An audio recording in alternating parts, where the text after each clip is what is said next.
any of that. So it becomes a battle of beliefs.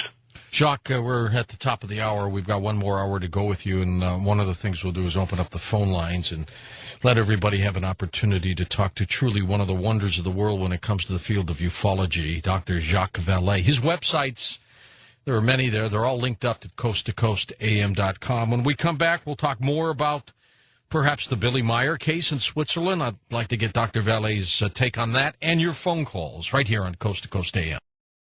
And we're with Dr. Jacques Vallee. If you've been following the UFO field for a long, long time, well, you know who he is. And if you're brand new to it, well, you'll find out in just a moment. This is our floating format night, so this will be Dr. Vallee's last hour with us. We'll take your phone calls next hour, 2 hours with Stephen Bassett, as we talk about the push to get through the truth on Coast to Coast AM. Jacques, the Billy Meier case perplexes me, the one from Switzerland, of course. I mean, some of his pictures from years gone past, absolutely staggering. Now that we're into the computer age and Photoshop, you wonder a little bit, but it is just an incredible story. Have you ever looked at that, or your thoughts on that case?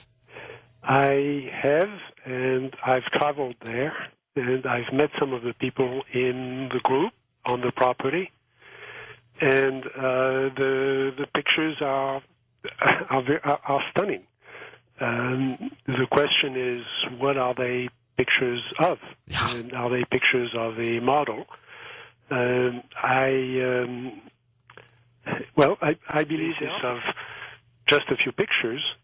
The people have been swayed by the beauty and the precision of those pictures. Mm-hmm.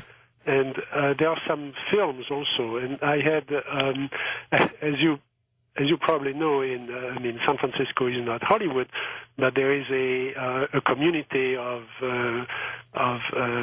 cinema, avant-garde artists and movie makers and so on. True. Here in San Francisco as well. Truly professional. And they get together from time to time to look at each other's movies and to look at interesting things. And one evening, and those are experts who make their own movies.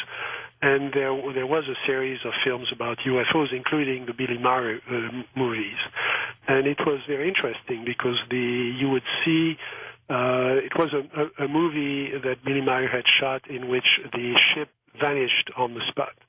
So you could see the saucer hovering over the landscape, over the field, over the grass, and so on, and then all of a sudden it would be gone.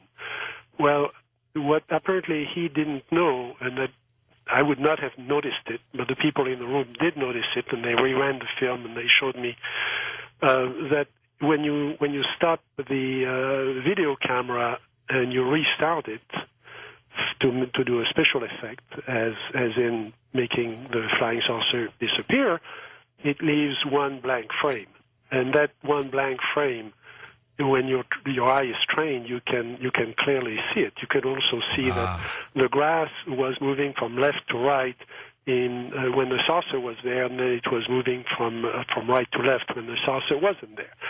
So that really gives you, that forces you to raise the question as to whether somebody didn't just stop the camera, remove the model, and start shooting again. And, those things are easy to do. And unfortunately, there are too many fakes and too many hoaxes in this business, especially in the more modern cases, and especially now that the internet is around. Oh my! Yeah. It creates a market for that. What the lesson from, and I can't prove that, and I'm not accusing anybody of anything, but those are my suspicions.